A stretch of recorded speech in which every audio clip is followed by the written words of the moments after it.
All right, welcome everyone. Good afternoon or good evening for people who are listening and watching this all over the world throughout the live streaming. My name is Miles Yu, and I'm the director of the China Center here at the Hudson Institute. And today we have a very important topic to discuss by a distinguished panel.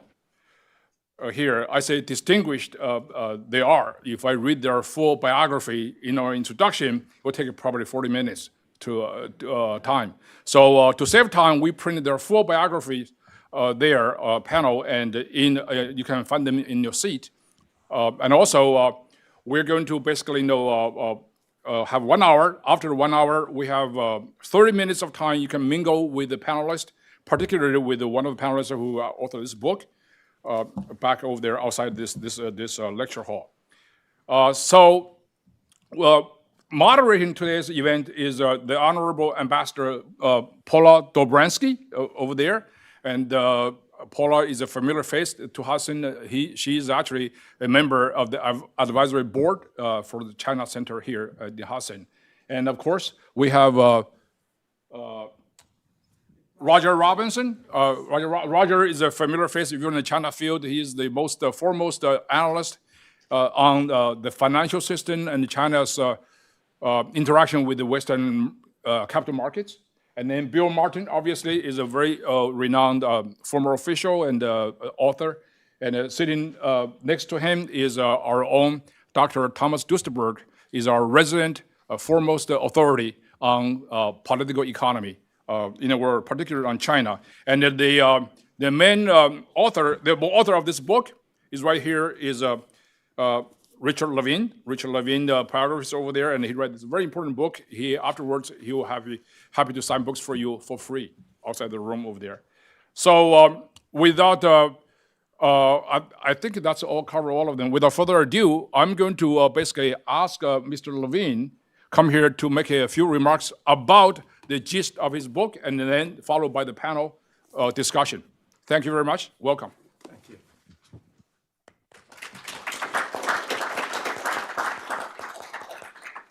Hello. A global alliance for freedom. Dear friends, an immortal truth governs the universe. God can become man, but man can never become God. This statement is the font of all mercy, for this truth is patent not only to the believer, but to any person who has studied the history of totalitarianism. If we hold the state as sacrosanct, our individuality is forfeit. For if government is not constrained, its citizens are inevitably viewed as the property of the state. Slavery thus ensues. Today, we are charged to consider matters of supreme importance. To meet unprecedented global challenges, we propose that steps be instituted by a new Republican administration, should it be elected, to build a global alliance for freedom. America cannot lead if the core of our country is not strong. Russia and China. Forcing alien doctrines upon its people, China today stands guilty of the crime of self-deification. The pandemic that began in China and Russia's invasion of its neighbor have shattered the prism through which the United States and our allies must see the world. We must challenge President Xi that he yield to China's cries for freedom and religious liberty.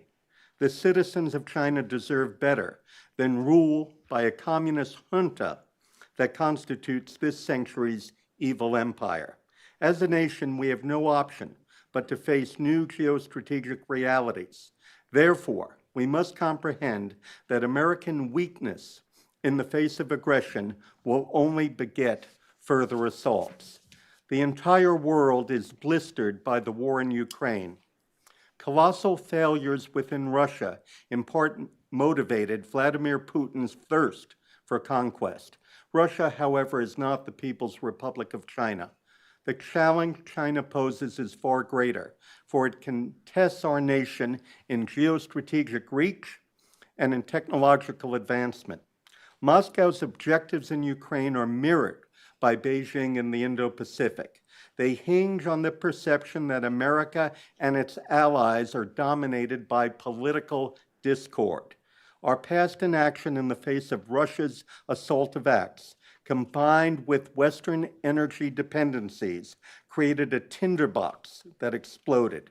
We must be on watch, for if China dominates a post-conflict Russia, a pan-Eurasian colossus could be formed that would be even more dangerous than these irredentist countries are individually.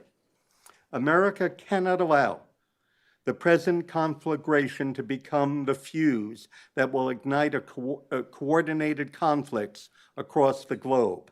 It is imperative that the principles of American military and energy dominance, coupled with restraint in the use of force that commits our nation to battle, be advanced. The Middle East. The infamy that issues from the attacks perpetrated by Hamas must be answered. International humanitarian law recognizes that civilians may be harmed when they are near legitimate military targets whose destruction conveys an anticipated military advantage. This projected advantage must outweigh collateral harm. The concept of proportionality is most often misstated by the media to mean that all reactions in battle must not exceed the destructive power of the initial blow. This is incorrect. The object in war is to win, not to trade blows endlessly. Israel must defeat Hamas. The Abraham Accords provide the platform on which we may rebuild.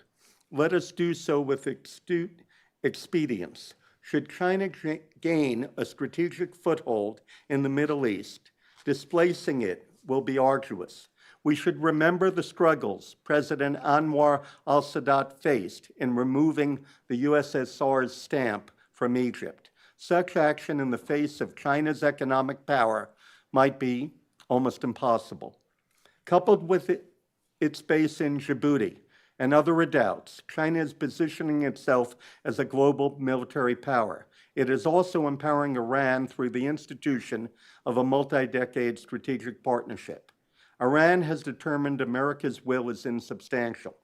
It thus redoubled its support for terrorist acts throughout the region. These atrocities may soon reach and envelop Europe and the Americas, for a resurgent Iran fears little. Terrorism precipitated by Iran diverts American military power from the Pacific. This is China's aim. NATO is not the appropriate model for the Middle East. The Arab states of the Gulf, supported by the United States, must create a multilateral force in being. In addition, Israel's role as part of a regional defense plan should be carefully considered, for reinforcing efforts are a necessity to undermine Iran's belligerence. Alliance for freedom. Shared purpose with our NATO partners, as well as our alliances with Japan, Australia, the Republic of Korea, and what must become a multidimensional alliance with India, are essential in countering China's march. A new trade alliance should be formed between these nations, Israel, the Arab states of the Gulf, and other countries. This revised entity would constitute a security-driven economic and financial alliance. It would also secure resilient supply chains worldwide. In the Indo-Pacific, America must lead by expanding the quadrilateral security dialogue, whose members are the United States, Japan, India, and Australia, and in integrating it with the AUKUS Union that includes the United Kingdom. The new defense alliance should have as its founding members the Republic of Korea and France. Such a new defense and economic pact could be called the Indo-Pacific Treaty Alliance. Non-treaty nations should be invited to be observers. As with NATO, specific defense spending goals should be promulgated. Given the threat China poses, defense spending increases are mandatory. Actions. As Americans, we must act to safeguard our republic. Geopolitical actions may be thought of as occurring on the shell of an ever-expanding sphere, whose surface represents every other act taken by innumerable actors across the globe. Our actions, no matter how grand, are almost always subsumed as this sphere expands due to the explosion of technology and the passage of events. Actions that garner legitimacy do so on the basis of their relative inerrancy in advancing successfully projected hypotheses. A different kind of entrenchment for a given action may result from the magnitude of its consequence and not the frequency of its ramifications. Most geopolitical actions are ephemeral.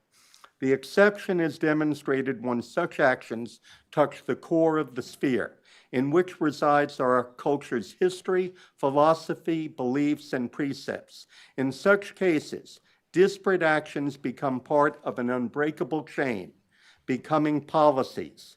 Luminous policies over time rise to become national principles. In this way, the Truman Doctrine rose to thwart communist expansion throughout the globe, permitting Western Europe, Japan, and other nations to be rebuilt within the shelter of freedom. This doctrine, in time, permitted Ronald Reagan to win the Cold War, which was waged by 7 previous presidents. Measures that are transactional in nature rarely endure unless they are secured to our nation's core. This must be communicated resolutely in order that our citizens accept linkages between a current action, our past, and our nation's promised future. This is the journey my book, Pillars for Freedom, charts. The first year of a new presidency must not be wasted due to politics. To this end, the creation of national security study directives based on the ideas represented in Pillars for Freedom is imperative. Such directives must harness the power of government to support the priorities of an elected president. This is the means to impel the bureaucracy to take actions.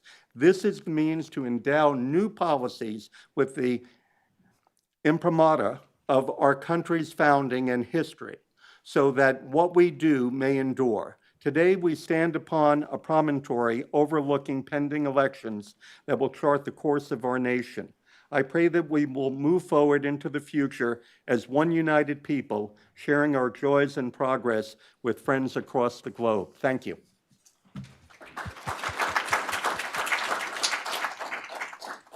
Thank you, Richard. That was an exceptional overview of the content of your book, Pillars for Freedom, and is really going to stimulate a vibrant discussion here today. The only drawback is your book is so wide-ranging and there's so many issues. The way we're going to divide it up, we're going to first focus on economic security and energy dominance as part of our first discussion. And then we will go to the second part of the core themes of diplomacy, military power, and alliances.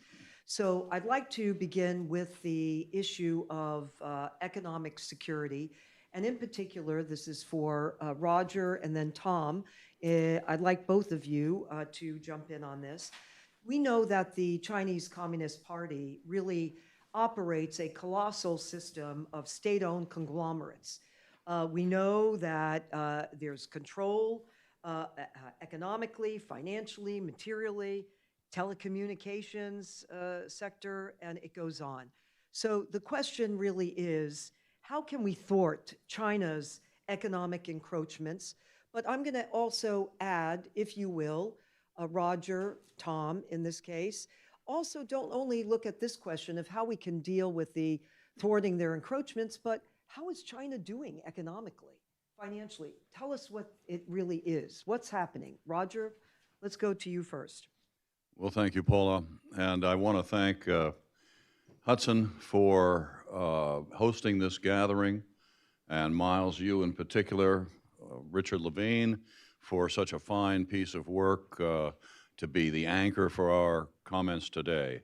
So with that, I would just say that once upon a time, we had another juggernaut on the geopolitical landscape called the Soviet Union. And it turned out that their total annual hard currency income in 1982 was $32 billion a year. 80% of that was derived from oil, gas, arms, and gold, 2/3 of it oil and gas, then and now. So much for progress on diversification.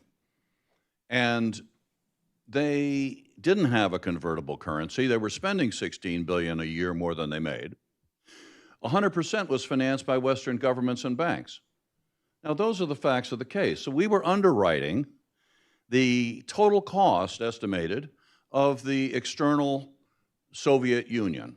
All of its global obligations were roughly in the neighborhood of $16 billion in hard currency. Now, the ruble's another matter. So the point is, when we went after the money, when we went after the Siberian gas pipeline, which was the two-strand, 3,600-mile pipeline that would have not only made Western Europe 75, 80% dependent on Soviet gas, you know the disaster we've just recently had in Europe at 45, 50%, right? Just imagine if that was 80. It would have been if it not been for Ronald Reagan, the guy next to me, and some others here. So the long and short of it is, we went after not just the pipeline and killed, delayed the first strand by 3 years, killed the second strand, which was Nord Stream 2, by the way, some 35, 40 years later.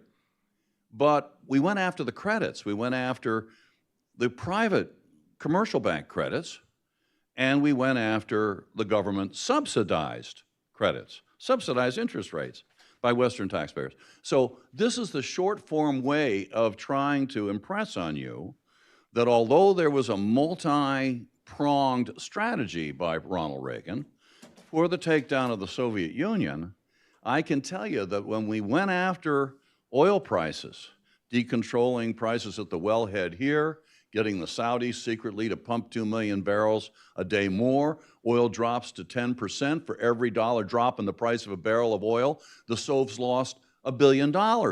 They only made $32 billion a year. That's 1/3 of GM or Exxon's annual revenues at the time, one American corporation. Now, this is a very different story than China, as you can tell, but I would argue that there is a strong case to be made that it was the economic and financial piece that was the death knell of the Soviet Union. They defaulted on $96 billion in hard currency Western debt 48 hours before the collapse of the Soviet Union. Gee, I wonder if there might have been a connection there. So I just like to start by talking about the fact that if we get serious about economic and financial security, the domain that we are utterly dominant in globally, we have 66% of the world's investable capital. We have capital markets that are roughly the size of the rest of the world's combined. We have the world's reserve currency versus, again, another non-convertible currency over there in China, right? So the long and short of it is, this is our sandbox, and others are playing in it. And so we are not in some kind of situation where we need necessarily an alliance structure to do what I'm going to talk about doing. It would be nice, and we're all for it, but is it necessary? No. Was it necessary for the takedown of the Soviet Union? The answer is no. That's the truth. This is an American event to a large extent, although I couldn't be in more fervent agreement on alliance building and the necessity of sharing these burdens. But at the end of the day, you know, we may have to get down to business rather solo. This has been what history has taught us. So, Roger, what action can we take? Well, I would just say quickly on the Chinese, this is probably the largest financial scandal in geostrategic history. This is the multi-trillion-dollar underwriting by a democracy, notably our own, of a totalitarian police state, China, by Western investors, that we are picking up the tab for this entire juggernaut with the unhappy cooperation of Wall Street asset managers and index providers and others, and those officials, official regulators in the government, at Treasury, SEC, the National Economic Council in particular, that tend to be conflicted. They come from Wall Street. You know the revolving door. They're not taking these things seriously. And as a result, we have 5,000 Chinese enterprises now in our capital markets. We never screened who they were. We never had any CFIUS structure or any kind of regulatory framework that we took seriously. We never looked once, and neither did Wall Street, at human rights and national security abuses. They didn't even look at sanctioned or non-sanctioned. Nothing. And I've been doing this for a long time, so I can tell you that this is so. Now, you know, that we have all manner of bad actors in our capital markets. I can prove empirically that upwards to 100 million Americans who have international exposure in their portfolios are equipping concentration camps, are trafficking in slave labor. These are Chinese corporate human rights abusers who built the surveillance state, who are aiding and abetting genocide in Xinjiang. And not to mention the aircraft carriers, the advanced weapons manufacturers of the PLA, the militarization of the islands in the South China Sea. I mean, the ICBMs targeted American families. We're picking up that tab. So when the short form answer, because I'm starting to go on a little bit here, but to cut to the chase, this is our money. And these kind of bad actors were even about to enter the thrift savings plan of the federal employees of this country. And we had a blood on the floor fight on this in both Trump and Biden. And now, guess what? Chinese are excised, not just Chinese mainland, Hong Kong as well. And yet, the 50 states, 47 of them are holding big time Chinese exposure, and the list goes on. So, but I'll just close by saying the great thing about this deal is it is within our power. You don't have to look to the government or some abstract. You can go to your fund manager, your financial advisor, your stockbroker, and say, I'm as mad as hell and I'm not going to take this anymore. I want you to tell me what my Chinese exposure is. I want you to tell me how many Chinese companies are in my passive investment funds, those index funds, those exchange-traded funds. Don't give me some pat answer about individual Chinese companies. No, no, no, you show me the index funds, and I want out. And that's the beginning of how we're going to do this thing. We've got 5 or 6 legislative proposals I might get into later, but that would be my short answer. And the power is ours. So your answer is follow the money. Tom, okay, Tom, your comment on this issue. Is this Yes, on? it Okay. is. Okay. Thanks, Paula. And I want to associate myself with Roger's remarks.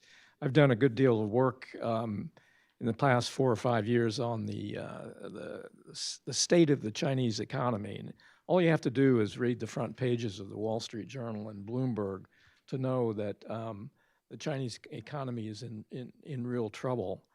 And I believe that the structure of their problems allows us to have a great deal of leverage over the Chinese economy. So to oversimplify, China has quadrupled its debt at every level of government and also private sector debt. In the last, since the Great Recession, since 2008, 2009. They have a whole slew of problems, demographic problems, vastly underfunded pension systems, which in an aging society is a real problem, a malfunctioning social welfare system. They have environmental problems. Local governments, something like 30% or so of local governments don't have enough revenue to meet their current obligations. So what have they turned to? Well, we've had Xi's charm offensive in the last 6 to 9 months to try to win over to lower the temperature with the United States and with the Europeans who are starting to wake up to the problem that the Chinese economy poses to their manufacturing economy. So China, as Rogers noted, is deeply dependent now on Western finance and on access to our markets. So those vulnerabilities provide us with ample opportunity, I think, to exert leverage and cause them to rethink, perhaps, the direction they're headed in. So China has been assiduously trying for the last 10, 12, 15 years to build alternative structures to both the financial system and the trade system that was built up by basically us after the end of the Second World War. Have things like the Belt and Road Initiative, a development bank, the BRICS. So I think there are many things we could do to make sure that those attempts to free themselves up from dependence on the Bretton Woods systems, just to oversimplify again, and make sure that our system remains robust and that they aren't able to take advantage, as Roger has pointed out, of our open markets and our loose financial system.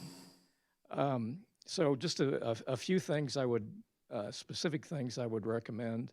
On the trade front, I think we need to build an alternative structure, parallel structure, if you will, to the World Trade Organization. This could be part of a global alliance for freedom, but for like-minded countries, we could build out trade agreements, the Trans-Pacific Partnership. We could expand the USMCA and the like, but exclude China unless they're at some point, which is not going to happen under President Xi, they decide to actually implement the agreements that they undertook when they joined the World Trade Organization. I think we should work with like-minded industries that are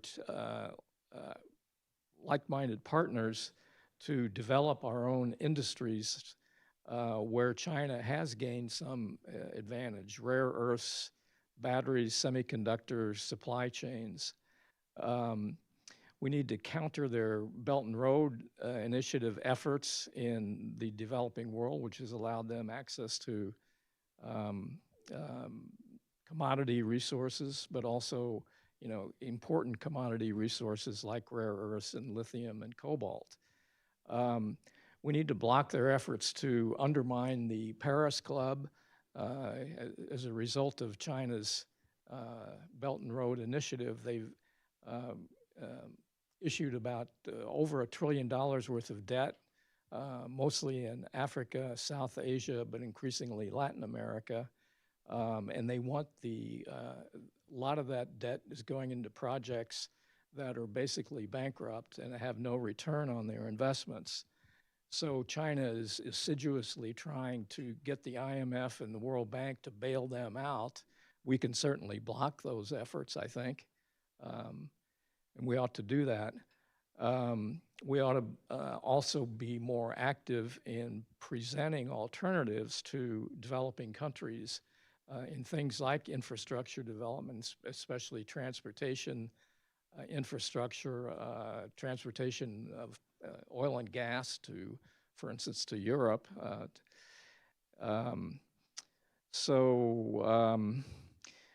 Some more, I think, hard-hitting measures that we ought to take, and this is related to the role of the state-owned banking system in China. There are all kinds of things that the Chinese are doing besides trying to develop digital currencies and avoid having their transactions sanctioned by lack of access to SWIFT or the chip system. I think we need to hit the banks hard and start sanctioning the banking activity of the state-owned banks in China. After all, they're complicit in the drug trade, they're complicit in sanctions evasion to get products such as semiconductors to Russia. They're complicit in sanctions evasion for the Iranians selling oil around the world. They're helping North Korea. They're helping Russia with weapons systems. The banking system has got to be complicit in a lot of those transactions, and that ought to be sufficient reason to start putting restrictions on those banks. They cannot afford to operate. The Chinese economy can't afford to operate if they don't have access to, as Roger pointed out, the SWIFT and the CHIP systems. So we have that point of leverage, I think. Finally, I agree again with Roger. We ought to put stricter controls on outward bound financing, VC investments in China in critical technologies, but also portfolio investment that the Chinese are increasingly dependent on. The debt that China has, a lot of it is dollar denominated, and if they don't have access to further financing to roll over the bad debts, they can be in real trouble. So these are some of the things, specific things I think we ought to think about. Okay. I think we really dove deep on this one. I want to go to energy security. And really, when we look at it, we have witnessed the weaponization of energy by Moscow. We've also witnessed a rather significant shift of energy, how energy is being produced in the relationships in and throughout Europe and other parts of the world. And so, Bill, you as a former Deputy Secretary of Energy, really, why don't you address the question about how America can return to a position of energy dominance? What are the steps that we need to take?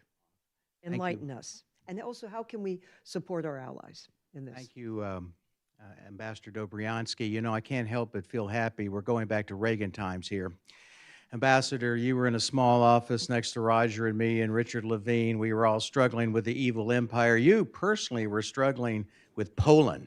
And I just want to say for the public, it was Paula that formed the relationship with Poland of the United States that brought down the evil empire, along with the money, Roger, and along with the energy. Paul Thompson's here, Bob Helm. We're really excited about this book. Interestingly, many of us have worked with Richard on the book, including Michael Pompeo, who has faithfully read and commented on every sentence. And our former boss, Admiral Poindexter, was, I would say, editor-in-chief with Richard. It is a monument. So please read the book. It is really good. You know what it does, Ambassador? It pulls together the Republican Party. There are many, many positive references to President Trump and Secretary Pompeo because they had extraordinary achievements. You know, there was no war, there was energy dominance, there was a sound economy, and the vaccine got here for whatever reason, if you wanted it or didn't want it. At least you had a choice. So let's face the fact now. We are with an incompetent administration now that is squandering everything. We look like we're always in second place to this or that. And let me talk about energy dominance, okay? We are number one. Part of the reason goes back to Ronald Reagan. We negotiated a free trade agreement with Canada, right? We own, along with Canada, a lot of those resources. Talk about the lower 48 and the shale gas revolution. Talk about bordering Mexico and the Gulf. Talk about Alaska. We are the energy dominant country today. And we're going to be great in nuclear, and we're going to be great in renewables. But having said that, China is a nobody. Look at their energy situation. They're a nothing country. We've already demonstrated we own their financial markets. Let me also say we dominate energy, and we have strong alliances like Jan Havranek here from the Czech Republic, who, by the way, the three of us take credit for educating. He's now the Deputy Chief of Mission here, and he's going to conclude this talk with Rogers Institute, the Prague Security Study, where you have educated over 1,000 Czechs, right? Over 1,500. Over 1,500. And Ambassador Dobryansky and I have been with you every step of the way to bring freedom to Havel's miracle of the Czech Republic. Well, let me say about energy, just 3 quick things, Ambassador. One, we own energy, the same way that we own capital markets. We're the world's largest oil producer. We haven't even begun with gas yet. Talk about gas. We have so much gas. I personally have a lot of gas, by the way. And we want to buy LNG, by the way, buy LNG, all this nonsense about, not liking fossil fuels. Are you crazy? Are you crazy? I think that's funded by China. I mean, really, what idiots we are. There'll be solar, there'll be wind, but we own natural gas. We own LNG rights. We have to make sure that it's be able to ship it. Secondly, nuclear energy. I got to tell you, we have 90 reactors going, 95, and we can do more, and we can extend the life of reactors up to 100 years. Now, that's clean energy the last time I looked at it. Plus, our partners, take Japan, they're coming back with nuclear. UK, Japan, the US agreed to triple nuclear power by the year 2050. Now, that's what I call clean energy. So nuclear power, small modular reactors. I chaired the Nuclear Energy Advisory Committee of the United States for 12 years. And I can tell you, nuclear is back too. But we got to worry about China and Russia. They have nuclear programs, and they want to court the developing world and sell reactors to them. Imagine the situation where Saudi Arabia, offended because this administration says we don't like fossil fuels, what do? Saudi Arabia goes to China. Oh, we'll give you oil and gas, and you give us nuclear reactors. I mean, talk about a disaster. We need to get back in the nuclear market as well. And finally, this brings my last point, electricity for humanity. As you said, infrastructure is going to be the battleground of the future, frankly. Financial markets and infrastructure. China and Russia both are courting, not terribly successfully, selling their reactors or whatever, but we, together with Japan and Europe, we should be the ones selling energy so that everybody in the world has access to electricity. I said this to President Trump. I said, we should have electricity for humanity. Imagine, Mr. President, this could be the largest infrastructure program in the world. With the president, you got to use things like infrastructure. He gets that. Well, of course, we should be providing those markets. Our companies should be making money and so forth. This is where the battleground will be in the future. It'll be in financial markets and in energy. Thank you, Paula. Right. Thank you. And thank you, Bill, for your opening comments in putting us all in context. You're very generous. By the way, when he mentions Poland, I give credit to Ronald Reagan, because Ronald Reagan gave one of his really beautiful speeches when martial law was imposed in Poland, and it was, "Let Poland be Poland." And he said, "Light a candle in every window." And when you go to Poland, I mean, they all remember just what he said and the support for Solidarność and for fundamental freedoms. And it wasn't just only Poland, it was for the rest of Central Europe that was really just battling for their freedom. I would like to carry us forward. I think we've really gone deep in terms of economic security, energy dominance. I'd like to go to the theme of diplomacy, military alliances, and power. And because all of these themes are dominant in your book. And Richard, I'd like to come to you. You opened, but I'd like to come to you on the question of how do we, in your view, balance the question of diplomacy and also the use of military force? What are the best strategies for doing so? And particularly, how do we balance these capabilities in confronting Russia, Iran, China? And if you'd weave in also the importance of values, Roger, in his comments, did reference the kinds of human rights violations taking place, and the whether it's, bluntly speaking, genocide, the suppression of fundamental freedoms, China, other countries, and you connected it also to what are we doing relative to our resources. I want to weave all of this together because that's also part of diplomacy. Give us your views, your perspective. Well, Paula, you and I co-authored an op-ed in the Wall Street Journal about what to do, and also one in the Washington Times about Ukraine.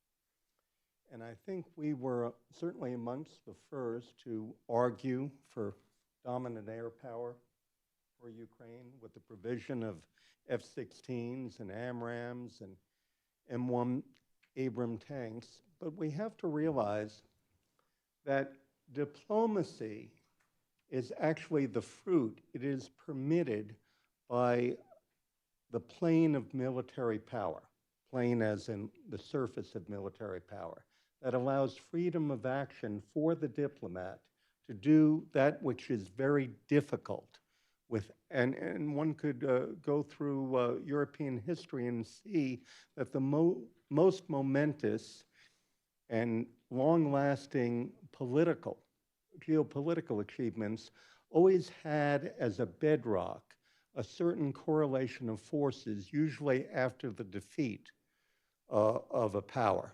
For instance, Napoleon, as an example. So I would say today, the capacity to exert military force, but to be circumspect in its use, undergirds proper diplomacy. Now, I would argue that our Pentagon has commingled things that should have been kept separate. In the book, I articulate, for instance, that the Marines, the only service capable of deploying a multidimensional force, including all aspects of military power, that should be reserved for military action short of war. And that the Army, and fused with the Air Force and Navy, should be after Congress declares war. We have to gain back, to answer your question, the legitimacy in America's use of force, not to have an adventurist foreign policy that uses military force without the proper consideration of the human costs to servicemen and women who may give their lives or limbs, but rather to have such a dominant military capacity. And we have a friend here, Bob Helm, who knows all about this, that it gives other nations pause. That allows us for freedom of action on the diplomatic front. So I would say that we have to look at military power and diplomacy as part of a spectrum that spans from hard, soft, and sharp power. And also one issue that I address in the book, and it's called by different names. I've heard Europeans refer to it as liminal warfare. I prefer the term threshold warfare. When China sent those balloons over America, a lot of commentators on TV said, oh, it's to take pictures or gather signals intelligence of our ICBM fields. Well, there are many ways to gather that kind of information, including, of course, satellites. What I think the Chinese were doing was trying to gauge the disjuncture between the political powers that be, who did not even want to acknowledge what China was doing. Remember, a local news crew first uncovered the balloons' transit across America and American military power. In other words, military power is, of course, important, but if the politicians don't understand the uses and the ramifications of military power, it becomes far less in terms of our capacity to act. So we have to constantly engage the political class in Washington to look at the world as it is. One of the greatest geniuses who ever lived, Goethe, said, and I'm paraphrasing, that the most difficult thing to see on earth is that which is in front of your eyes, because a lot of people don't want to look. How many times have you run across this, Paula, where people want to cashier a problem and pass it down to the next group rather than facing it head on? But we know that appeasement only begets further conflict of an even more rupturous kind. So I hope that answered the question. No, absolutely, and thank you for that. I'm conscious of our time, and I want to do the following. I want to have another, if I may, a bit of a lightning round with all of you, but I want to then go to the audience and get some of their questions. And we have to also hear in our finale from Jan Hranek. I'd like to ask this question. You know, in the book, near the end of the foreword to Pillars for Freedom, Secretary Pompeo wrote, terrorism and disintegration in the Middle East support the interests of Beijing and Tehran as well as Moscow, unquote. Well, we know this also applies to Russia's assault on Ukraine. And by the way, I'd also say, I'd even carry this over to another issue that you addressed, is also what Russia and China are doing in our neighborhood in Latin America. So I'm going to go to Bill first. I'm mixing it up.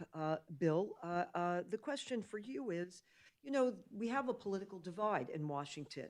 You know, what kind of advice can be offered to reassure the American people and our allies of positive outcomes in these types of crises and what we're witnessing? Sorry you asked me that first. Okay. But Well, I'm going look, to you we first have to, because, first of all, because I think you have a broad outlook on you know how you're dealing with a myriad of issues, and we'll go to the others. well, let me say first is we are not in decline. Others are declining faster than we are. We have to recognize our strength today. I think we're as strong as we were in the Reagan years, frankly. We don't talk about it a lot. World's #1 military, world's #1 energy. Look at what Jan is doing with the round. I hope you'll mention about the watchtower, the alliance building that we're doing. It's unbelievable. I don't think we've ever been stronger. If I were China, I would worry. I think the worst thing we can do is to have, again, the merger of these, what should I say, countries that are not like-minded. Somehow, I don't know if I like the like-minded so much. We need to be, frankly, colleagues of a lot of countries, and that's where you come in, Paula. You're the diplomat here. So I'm going to leave that one. I'm going to leave that one to you. All right. Well, I'll go to the non-diplomat, Roger. I'm just teasing, Roger. Let's hear from you. Particularly, I mean, you know, on this issue, how do you reassure the American public and say a bit about the invasion and what we're witnessing in terms of China and Russia in Latin America, throughout Latin America? I mean, whether it's energy, whether it's usage of social media for disruptive purposes, the financial market, et cetera, et cetera, et cetera. Let's hear your perspective. Well, I'll confess Latin America is not my beat. So let me see if I can't make just a couple of observations that would apply. First, I think that the financial story I told you has some lessons here. And one of them is that we're not getting the straight scoop from our government and those that are supposed to be safeguarding our interests, our financial position. And you'll see, I've seen it, you know, in such stark terms vis-a-vis the collaboration of Wall Street with conflicted U.S. regulators, and the fact that we're not hearing anything about the fact that our money is being sleuthed into corporate bad actors in China of the virulence that these are. You know, values, Paula, is something you've long cared about, and we always want to talk about in this context. Americans want to have, in my opinion, increasingly, values-based investing. I think that we want to put our money, our resources, certainly on a personal level, into areas that we at least believe in, that aren't undermining and contradictory to everything we stand for, that are, in fact, underwriting our demise and everything we hold dear in the case of China. This is a supreme irony. And do you see, I mean, we're doing all of this from the outside. You know, my little think tank, Prague Security Study Institute, has been pioneering this subject on the capital markets. You know, where is everybody? Now, Hudson's there. Thank God for Tom and others in your group, because they are engaged. And increasingly, we're finding this kind of consciousness. But when you get into somewhat more subtle subjects, whether it's nuclear or some of the intricacies of energy or finance and the lingo of finance, exchange traded funds, variable interest entities, the sovereign bonds, it's easy to get lost and to rely on others, kind of cede our authority over to others that we trust are going to make prudent decisions for us and reflect our interests with integrity. And I can tell you that that's not happening. So what we need to do is become more engaged ourselves and put pressure on these institutions and our officials and those in Congress that are bought off, and our wholly owned subsidiaries of Wall Street, like House Financial Services Committee, Chairman Patrick McHenry and others, to name a few. The point is, there are things that we can do to say, no way. I mean, especially when it comes to my money. And that's why I keep coming back to the fact that in so many areas, we are empowered and we are bright and we have the technology to communicate. And we just have to use it for America's good to a far more intense degree than we do today.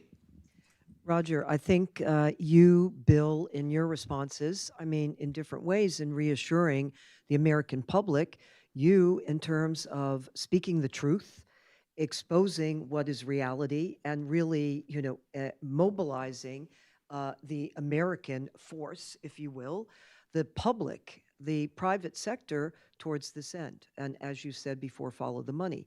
And Bill, your comments are ones which point to the importance of allies, the importance of areas and issues in which we can collaborate on. And by the way, that does reassure the public. And I think in Richard's book, he lays this out in a very thoughtful way where America is leading, but it's also engaging others. Tom, give your perspective on this, and we'll go to Richard, and then I want to come to the audience. Briefly. Well, I'll make, again, oversimplified remarks here, but I think we have to be more confident in ourselves.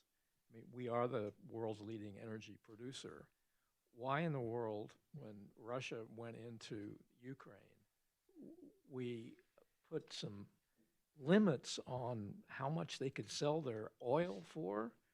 Why don't we just totally sanction their sales of oil and figure out how to make sure that they're unable to sell the stuff on the market? More recently in the Middle East, why did it take so long for us to respond to the Houthi attacks? So there's instance after instance in which we have tried to kick the can down the road. With China, why don't we use some of the levers that we have to impose some costs on us for the damage that they're doing to our economy, but also the damage they're doing through proxies with their Iranian friends, now their friend without limit, Vladimir Putin, their support of North Korea. We should have the confidence that we do have that leverage and we ought to use it. Reagan's line, peace through strength. Richard, if I may I go to the audience, and then, because I'm going to give you a final word. But let's see if we do have any questions. We are going to hear from Jan, and we're going to hear from Richard, but are there any questions at this time of the panel? Yes, please. And if you'll identify yourself, and we have a mic here for you. And thank you. Well, thank you so much for everything that, number one, you've done for our country, but also sharing all your thoughts about both how the past can affect the future and what the future might look like. You're talking about... Tell us who you are again. Oh, yeah, sorry. I'm Colin Hively. I'm actually here. Max invited me, but I work for the Naval Undersea Warfare Center up in Newport, Rhode Island. The New Hampshire primary just happened, and one of the largest questions for our voters was about immigration, and that's invariably, as a New Englander, tied to the fentanyl epidemic. So one of the questions you were talking about for the relationship between Latin America and China, obviously, there's a significant dynamic between the fentanyl trade. So how, maybe I might ask this question to Roger, relating to financial markets. How might we sanction some of those manufacturers of those chemicals that go into the drugs that are having this massive human cost in this country, hundreds of thousands of working age males every year? Thank you. Okay, all right, let's take that. And before we respond, is there another one? Let's take yours. So we're going to take these two. Could you give the mic to her? I'm doing that because for time's sake. Here. Thank you very much. My name is Catherine Tai. I'm from Center for International Private Enterprise. I have two quick questions. I hope they're quick. The first question is that over the past few years, we already have imposed some trade restrictions. So what we have seen in response from the China side is that they have moved away some of productions from China to Southeast Asia, and also to a certain extent, move a lot of them to Mexico, actually, to avoid those restrictions that we have imposed on them. So I wonder if you have any comments and thoughts in terms of how we can better, to kind of reduce the economic reliance on China and de-risking in a more effective way. The second question, I think, goes back to the infrastructure. So the Belt and Road Initiative, and as SIPE, we also do a Belt and Road Initiative monitor in collaboration with a lot of partners around the world to promote transparency and accountability, right? Because you do need local partners to work with you, and then to ensure that there's watchdog mechanisms in place. And my question is that a lot of times when we are working with partners, they also don't like, the corruptions, the deals that they got. But the response we got is that they have no choice. So one Nigerian partner actually told us that, they have waited for World Bank to come and then build the railroad time and again, and come and then check and due diligence. After so many years, nothing was built. So Okay. I wonder if it's just because, sometimes multilateral institutions is not as, effective, responsive, rapid as China. But another thing is it because for the private investment to go in, it's just not enough return on investment because the risk going to these countries are too high. So then what would be kind of your suggestions, to address these Thank you. challenges? Thank you, because I'm just, again, conscious of time. So if we could do this, Richard, you want to make a comment first, please? And then I think Roger and Tom on this from the questions I heard.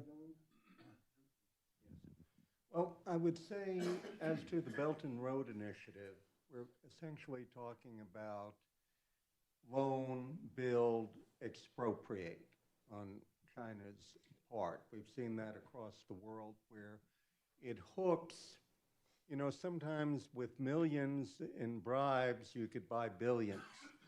And we've seen this across the world in lesser developed countries where China goes in, it somehow makes connections through means that would be unlawful for our country or for most developed countries to do with politicians. It creates loans for massive infrastructure projects where most of the components were in the past actually manufactured in China with impossible terms for loan repayments. And then the port, the facility, is simply the property of China. And now certain countries have fought back. But this is a real problem as to corruption. And one thing we have to do, and I would go back to what Paula did early on in her career, is we have to use public diplomacy to really put the spotlight on such nefarious acts of a financial nature, but they cross over. I did want to mention, if I could, about the Americas, because there was a time early on in our republic when two secretaries of state became president. And I'm speaking, of course, of James Monroe and John Quincy Adams. Now, the Monroe Doctrine is named after the fourth president, but it was actually the polymath John Quincy Adams. And in many respects, in terms of intellect, John Quincy Adams might be considered to be the most intelligent of all our presidents in terms of his mental capacity. And the Monroe Doctrine changed over the years. You had the Roosevelt Corollary. Now, an interesting fact about the Monroe Doctrine that speaks to points made by my fellow panelists is that although it was written in the aftermath of the War of 1812, it was written, as memory serves, in 1823, it was promulgated. It was actually Britain and not the United States that pushed for its adoption in terms of it being a policy that went into effect. Why? Because Britain was interested in the relatively new concept of laissez-faire economics and not a mercantilist trade that they thought would be dominated by Spain and other European powers who they felt had not moved into the new economic paradigm. So what I would say is, if we want to secure the Americas, we have to reconstitute the Monroe Doctrine. We've had many different versions of it.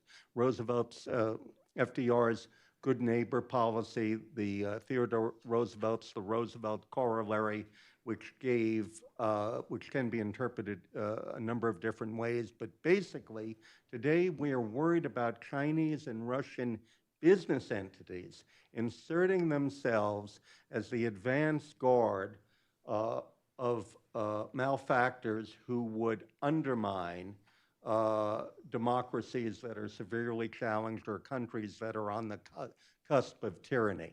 So I just want to say a little bit about that. Thank you.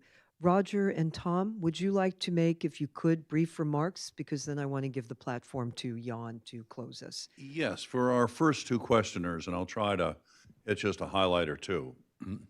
It's unconscionable that we haven't gone after the Chinese chemical companies, some of them publicly traded, mind you, that are responsible for the fentanyl precursors flowing into Mexico in such large volume.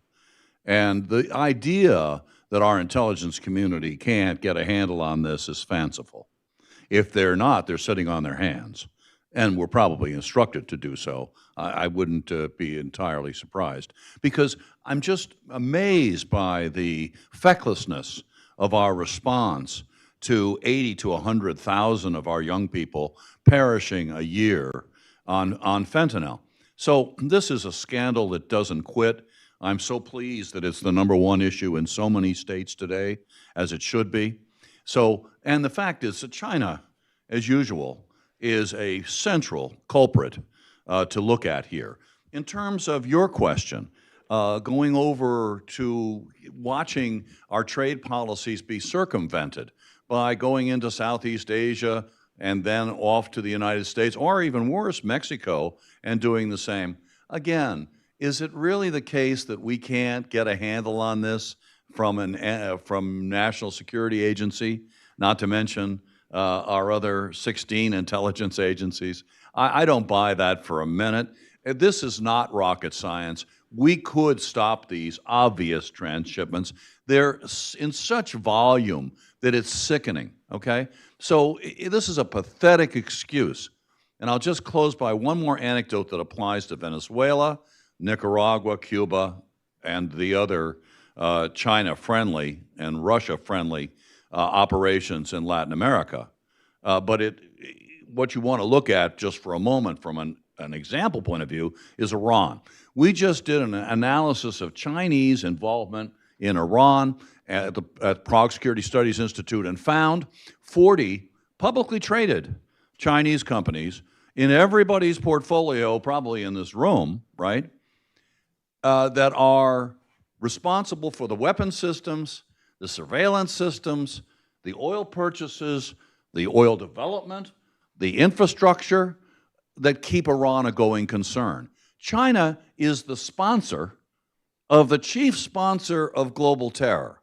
Big surprise. They're the top of the food chain, not Iran. I mean, Iran certainly is the mastermind of today's horrors in the Middle East, but they have a layer above that, and we got to figure out how to get to them. All of those companies should be out of our markets, and it should be illegal for Americans to hold the stocks and bonds of those 40 companies. Do you know how many Vanguard holds in its products that everybody has here? 38 of the 40. Do you know how many State Street owns? 33 of the 40. You know how much BlackRock owns? 22 of the 40. And the list goes on. Fidelity, even a higher number than BlackRock. So if you think you're safe in these household names that you rely on for your well-being and trust, think again. And again, why do we allow the underwriting of these Chinese companies that are picking up the tab in Venezuela? What do they have, 60 billion they put in there? And the list goes on. So this is a research question. Thank you, Roger. Tom, Okay, quickly, and I'm going to pile on and if you would briefly. okay, pile on China on the fentanyl question in Latin America. I mean, we also have to understand that China is the entity that launders all of the drug money, most of the drug money in the world, with complicity of its banking system. And there's probably complicity of the U.S. banking system, the Hong Kong banks as well. We got to look at that. I mean, if we want to get serious about fentanyl. On infrastructure, we just have to be there. We haven't been there. We haven't put money into it. We do have G7 commitments for $1 trillion worth, almost $1 trillion worth of infrastructure investment around the world to compete with the Belt and Road Initiative. We've got to follow through on that. The Blue Dot Initiative of the Trump administration, the DFC, went a little bit of the way, at least toward reducing the sort of the regulatory barriers that are a problem. And finally, on circumvention of tariffs by China, the solar industry model, I think we ought to look at. I mean, we all know that the solar panels are built with silicon produced in Xinjiang, and there are all kinds of problems with that. But we had a proposal to put tariffs on the stuff transshipped through Southeast Asia, but the solar industry installers, all 20,000 of them here in the United States, decided to oppose that, and the Biden administration listened to them. We have to be more serious about this, and we can't let domestic industries like solar installers to block things like that. We could do that with the auto industry as well. Thank you. Let me now, thank you, gentlemen. Let me now invite Jan Hranek to come up to the podium. Jan is the Deputy Chief of Mission at the Czech Embassy. He was a former Deputy Defense Minister of the Czech Republic. And also, I'd like to say, is someone we worked with very closely on values and human freedom, Charter 77, of which the Czech Republic was certainly in the lead, President Havel, and many others who really devoted their lives to freedom. So let us turn it over to you to close us on Pillars of Freedom.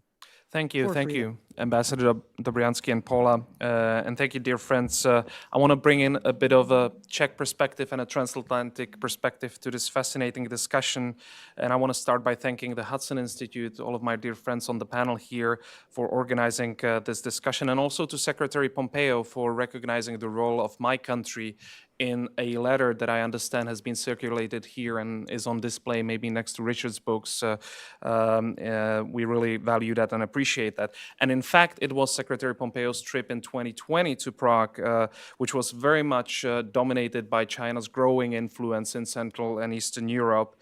And my government ever since has taken a clear stance when it comes to risks posed by China to our critical infrastructure. We were the first country in 2019 to recognize that companies such as Huawei or ZTE present a direct risk to our critical infrastructure, and our cyber authorities have been warning against similar trends ever since.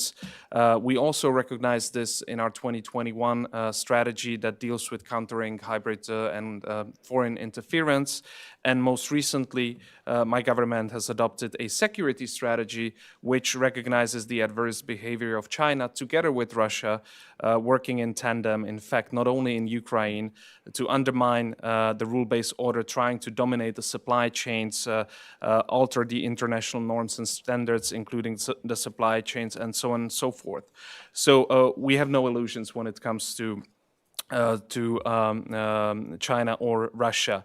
Now, NATO too has awoken to this challenge since 2019, when it for the first time recognized challenges posed by China, and as reflected in the NATO 2030 report, and most recently the 2022 strategic concept. And since 2010, NATO has been steadily working together with Indo-Pacific partners to foster more cooperation between our region. And this is in fact something that I've been trying to replicate here as a part of my modest portfolio by creating what Bill Martin referred to as the Watchtower Group, an informal group of DCMs led by myself and my Japanese counterparts, talking about how to forge the alliances and how to address issues that bind us, issues stemming from the Indo-Pacific regions, but also educating some of our strategic cultures about the myriad of challenges. So I fully concur with the panelists that we need to broaden our alliances and broaden our cooperation. Now is the time also for a strong U.S. leadership, and we Europeans, we Czechs are ready to share the responsibility, share the burden, but I will say this, that we've always benefited from a strong bipartisan consensus in this town on a foreign policy when it came to democratic effort, and it's the same bipartisan consensus that 25 years ago brought my country to NATO. Without that, I would not be standing here, and I hope it's the same consensus that will assist countries such as Ukraine or Israel or Taiwan in their struggle, in their democratic fight and struggle for freedom. So with that, I want to thank the audience. I want to thank my friends on the panel, and thank you and all the best. Thank you, Jan. Thank you. So this brings us to the close. It's a chance, though, for all of you to stay. I believe there's some refreshments outside. Have a chance to mingle with the author, Richard Levine of Pillars for Freedom. Get him to sign his book, which is outside. And also, please, for questions that maybe you didn't get a chance to ask, please, with our distinguished panelists, and no less Jan, please, I hope you'll certainly stay and take advantage of that opportunity. But please join me now in thanking all of them.